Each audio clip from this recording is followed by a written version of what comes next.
तीसरी बार प्रधानमंत्री बनाएंगे। सैदी रेड्डी जी को आप लोकसभा में भेजेंगे। भारत तीसरे नंबर की अर्थव्यवस्था बन जाएगा, तीसरे नंबर की अर्थव्यवस्था। मित्रों, आपको जानकर खुशी होगी कि भारत फार्मास्यूटिकल्स में, दवाई बनाने में आज भारत 5वें स्थान से दूसरे नंबर पर आ गया है। सबसे सस्ती दवा और सबसे असरदार दवा आज भारत बना रहा है। दुनिया की डिस्पेंसरी बन गया भारत। पेट्रोकेमिकल्स में भारत सबसे आगे निकल गया। स्टील मैन्युफैक्चरिंग में हम चौथे नंबर से दूसरे नंबर पे पहुंच गए। ऑटोमोबाइल के मार्केट में भारत जापान को पिछाड़कर तीसरे नंबर पर आज आके खड़ा हो गया। और मैं आपको बताना चाहता हूं, आपके हाथों में मोबाइल है। आपके मोबाइल में 10 साल पहले लिखा होता था मेड इन चाइना, 10 साल पहले लिखा होता था मेड इन ताइवान, 10 साल पहले लिखा होता था मेड इन कोरिया, 10 साल पहले लिखा होता था मेड इन जापान। आज आपके हाथ में जो मोबाइल है उस पर लिखा हुआ है मेड इन इंडिया। ये आज परिवर्तन है, ये आज विकास है। हाईवेज, रोडवेज, एयरवेज, प्रधानमंत्री मोदी जी ने 4 मंत्र दिए हीरा के। हीरा मतलब H for highway, I for internet, R for railways और A फॉर एयरवेज। आज आपको जानकर खुशी होगी कि हाईवेज में भारत 60% नेशनल हाईवे पिछले 10 साल में बने हैं। 60%, 55,000 किलोमीटर की सड़क है नेशनल हाईवे। 55,000 किलोमीटर पिछले 10 साल में बने हैं नेशनल हाईवे। और 52,000 रेलवे ट्रैक ये प्रधानमंत्री मोदी जी के टाइम पर बने हैं। 1.5 लाख पंचायतों में इंटरनेट की सुविधा पहुंचाई गई है। ऑप्टिकल फाइबर बिछाए जा रहे हैं 1.5 लाख में। और आपको जानकर खुशी होगी कि we are now reaching 2 lakh villages where common service centre is applicable. Common service centre को आगे बढ़ाया गया। इसलिए मोदी जी के नेतृत्व में देश आगे बढ़ रहा है। Highways, roadways, Airways.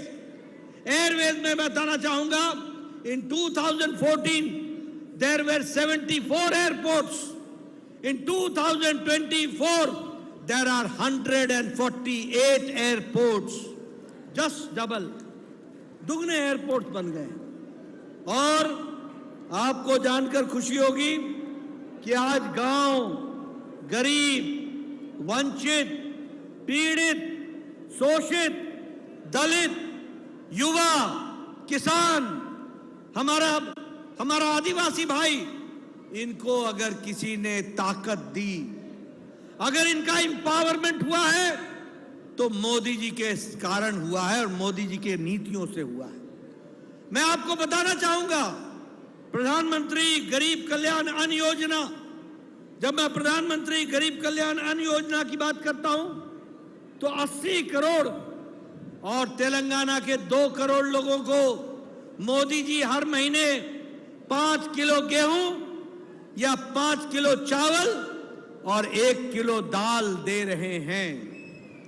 और आपको जानकर खुशी होगी कि आज भारत की गरीबी के रेखा से नीचे रहने वाले बीपीएल लोग 25 करोड़ लोग, 25 करोड़ लोग अब एपीएल में आ गए हैं। बिलो पॉवर्टी लाइन से निकल करके एपीएल में आ गए। उसी तरीके से प्रधानमंत्री किसान सम्मान निधि लगभग 11 करोड़ किसान को और आपके यहां 36 लाख किसान को 2,000 रुपए प्रति चौथे महीने मिल रहा है, उसके बैंक के खाते में जा रहा है। प्रधानमंत्री जी ने तय किया है कि अगले 5 साल में हम दलहन में यानी दाल में, पल्स में और तिलहन में, तेल में हम आत्मनिर्भर बन जाएंगे, आत्मनिर्भर बन जाएंगे। भारत मोटा अनाज, श्रीअन्न में इंटरनेशनली ये भारत सबसे बड़ा हब बन जाएगा और विकास की दृष्टि से आगे बढ़ेगा। मित्रों, आज यहां पर प्रधानमंत्री आवास योजना नहीं है। आप सैदी रेड्डी जी को आप चुनाव जिताइए। 4 करोड़ मकान मोदी जी ने बनाए हैं और तुम्हारे बीआरएस ने 2 BHK का धोखा दिया कि नहीं दिया? धोखा दिया कि नहीं दिया? अब मोदी जी 3 करोड़ और पक्के मकान बनाएंगे और आपको मकान दिया जाएगा। इस तरीके से विकास होगा। आयुष्मान भारत, आज भारत के 10 करोड़ 74 लाख परिवार, 10 crore 74 lakh families, 50 crore people are getting 5 lakh annual health coverage. 5 lakh रुपए का हेल्थ कवर मिल रहा है। मैं आपसे निवेदन करूंगा, जब मैं आयुष्मान भारत की बात बोलता हूं तो मैं आपसे निवेदन करूंगा कि आप सैदी रेड्डी जी को चुनाव जिता करके भेजिए। आपसे यहां 26 लाख आयुष्मान भारत के लोग हैं, 26 लाख। अब मोदी जी ने तय किया है, जितने भी इस देश में 70 इयर्स 70 साल से ऊपर की कोई माता है या 70 साल से ऊपर का कोई बुजुर्ग है, किसी भी जाति का, किसी भी मजहब का, किसी भी इलाके का, किसी भी आमदनी के कैटेगरी का, सबको मोदी जी के तरफ से 5 लाख रुपए का आयुष्मान भारत का कार्ड मिलेगा और उनको जोड़ा जाएगा। इस तरीके से काम होगा। हमारे किन्नर भाइयों को भी 5 लाख रुपए का हेल्थ कार्ड मिलेगा। और मैं एक बात और बता दूं, ये जो प्रधानमंत्री आवास योजना बनेगा ना, इस पर मोदी जी ने तय किया है कि प्रधानमंत्री सूर्य हर घर मुफ्त बिजली योजना, हर घर के ऊपर सौर ऊर्जा लगेगा, सोलर एनर्जी का प्लांट लगेगा और हर घर की बिजली मुफ्त हो जाएगी और बिजली का बिल 0 हो जाएगा 5 साल के अंदर। और जो बिजली का बिल जो आपका 0 हो जाएगा और जो आप बिजली खर्च करने से रह जाएंगे, वह बिजली सरकार खरीद लेगी और आपको आमदनी का साधन मिलेगा। इसलिए मित्रों, हर तरीके से विकास को जोड़ने का काम किया है। मैं यहां यह भी बताना चाहता हूं कि हमारे सैदी रेड्डी साहब, जो हमारे बहुत ही होनहार कार्यकर्ता हैं और एमएलए रहे हैं, अब ये लोकसभा में जाएंगे तो मैं युवाओं को बोलना चाहता हूं, यूथ को बोलना चाहता हूं, जब भारत 3रे नंबर की इकोनॉमी बनेगी तो नालगोंडा में भी विकास होगा और एम्प्लॉयमेंट मिलेगा और युवाओं को जोड़ा जाएगा, उसको आगे बढ़ाया जाएगा। मित्रों, मैंने आपको मोदी जी के विकास की कहानी बताई, सारी बातें मैंने आपसे तफसील से रखी। कैसे इंफ्रास्ट्रक्चर बढ़ रहा है, कैसे गांव, गरीब, महिला, युवा, किसान सबकी चिंता हो रही है, कैसे नए नए आयाम स्थापित हो रहे हैं, कैसे युवाओं के अरमानों को पंख लग रहा है, कैसे महिला सशक्तिकरण हो रहा है, विमेन एम्पावरमेंट हो रहा है, कैसे किसानों का एम्पावरमेंट हो रहा है, कैसे ट्राइबल को ताकत दी जा रही है, कैसे हमारे दलित भाइयों को ताकत दी जा रही है। लेकिन मैं ये बताना चाहता हूं कि कांग्रेस पार्टी और बीआरएस, ये लोग आपके हक को छीनने की तैयारी कर रहे हैं, आपके हक को छीनने की तैयारी कर रहे हैं। कांग्रेस पार्टी ने कहा है कि वह माइनॉरिटीज को प्रेफरेंस देंगे। मतलब क्या हुआ? मतलब ये हुआ, जो उन्होंने जॉइंट आंध्र प्रदेश में किया था, और वो जॉइंट आंध्र प्रदेश में उन्होंने क्या किया था? एससी का दलित का, शेड्यूल कास्ट का, एसटी का, आदिवासी भाई का, ट्राइबल का और ओबीसी का और अति पिछड़ा का रिजर्वेशन पे डाका डाल के मुस्लिम माइनॉरिटी को आपका कोटा दे दिया गया था, आपका कोटा दे दिया गया था।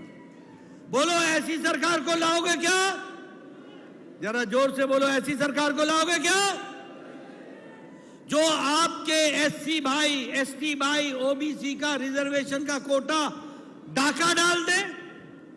और एक बार नहीं किया, आंध्र प्रदेश में 4 बार किया, 4 बार कांग्रेस की सरकार ने 4 टाइम्स, और चारों बार कोर्ट ने इनके ऑर्डर को निरस्त किया और तब आपका हित बच सका है। मित्रों, मैं बताना चाहता हूं, कर्नाटक में ओबीसी का 4% का रिजर्वेशन काट के, डाका डाल के मुस्लिम को देने का काम सिद्धारमैया की सरकार ने किया। और जब हमारी सरकार आई, बोमई सरकार, तो हमने वापस ओबीसी को उसका हिस्सा दिलाया और सिद्धारमैया फिर से बुरी नजर लगाकर उनका हिस्सा लेने लगा है। मित्रों, मैं आपसे कहना चाहता हूं, ये कांग्रेस पार्टी को कभी आने मत देना। बीजेपी, मोदी जी, सैदी रेड्डी को लाना, मैं विश्वास दिलाता हूं, एससी, एसटी, ओबीसी किसी का भी आधा % भी रिजर्वेशन का हक नहीं जाने देंगे, पूरी ताकत से आपके साथ खड़े रहेंगे। मित्रों, ये भ्रष्टाचारी कांग्रेस पार्टी, ये तुष्टीकरण करने वाली कांग्रेस पार्टी, ये राम विरोधी है, एंटी राम है। सोनिया गांधी की सरकार यूपीए ने कोर्ट में एफिडेविट दिया और क्या कहा? राम काल्पनिक है, राम इमेजिनरी है। जाओ जाके देखो सुप्रीम कोर्ट के एफिडेविट को। राम काल्पनिक है, राम इमेजिनरी है, इसका कोई ऐतिहासिक वजूद नहीं है। There is no historical evidence. और साथ में कहा इसका कोई साइंटिफिक, इसका कोई वैज्ञानिक आधार नहीं है।